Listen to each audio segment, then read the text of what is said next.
JDU supremo has targeted PM Modi. Tweet करके उन्होंने ये कहा है कि अगर प्रधानमंत्री मोदी अगली बार फिर से टर्म में आते हैं तो जो अंबेडकर के द्वारा जो कॉन्स्टिट्यूशन बनाया गया है भारत के लिए, वो उसको नरेंद्र मोदी संविधान से रिप्लेस कर देंगे। तो ऐसा जो है तंज कसा जा रहा है जेडीयू की तरफ से। सबसे पहले एक बार सुनते हैं ललन सिंह को।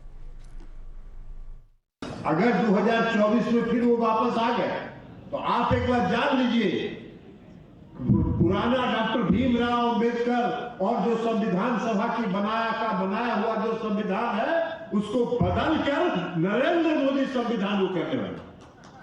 इसलिए खतरनाक है इस देश के आदरणीय प्रधानमंत्री जी को कि 9 साल 2014 से 2023 9 साल हो गया। इस 9 साल में इस देश में क्या क्या काम आपने किया है? तो देखिए, ये एक बार फिर जो है जेडीयू तंज कस रही है प्रधानमंत्री पर और जो है हमारी सेंट्रल गवर्नमेंट है उस पर, ये कहते हुए कि अगर प्रधानमंत्री मोदी एक बार फिर से पावर में आते हैं अगले साल तो वो अंबेडकर के द्वारा बनाया गया कॉन्स्टिट्यूशन जो है उसको रिप्लेस कर देंगे नरेंद्र मोदी संविधान से। और उन्होंने ये भी सवाल पूछा कि पिछले 9 साल में उन्होंने क्या कुछ काम किया है भारत के लिए। वहीं साकेत के पास जाना चाहूंगी इसको लेकर। साकेत, जो अगला जो एक और रिएक्शन आ रहा है जेडीयू की तरफ से, एक बार फिर तंज कस रहे हैं प्रधानमंत्री पर कहते हुए कि अगर वो पावर में आए तो वो संविधान को रिप्लेस कर देंगे नरेंद्र मोदी संविधान से।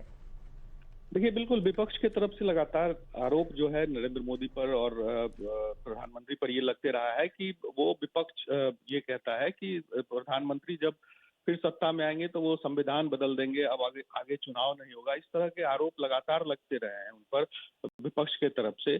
और वही चीज फिर एक बार ललन सिंह ने दोहराया है। नालंदा में उन्होंने ये कार्यक्रम के दौरान उन्होंने ये बात कही है कि अगर प्रधानमंत्री दोबारा फिर से जीत कर आते हैं तो इस बार वो संविधान बदल देंगे। लेकिन ललन सिंह लगातार इस तरह से हमलावर रहे हैं प्रधानमंत्री पर, देश की सरकार पर, और लगातार किसी न किसी मुद्दे को लेकर वो घेरते रहे हैं। और उसी सिलसिले में उन्होंने फिर एक बार घेरा है प्रधानमंत्री को। लेकिन इसकी सच्चाई क्या है ये सबको जानकारी है कि किस तरह से देश में काम हो रहा है, किस तरह से हर चीजों को नियम के हिसाब से किया जा रहा है। बावजूद इसके विपक्ष लगातार इस तरह से टिप्पणी कर एक भ्रम फैलाने की कोशिश जरूर कर रहा है।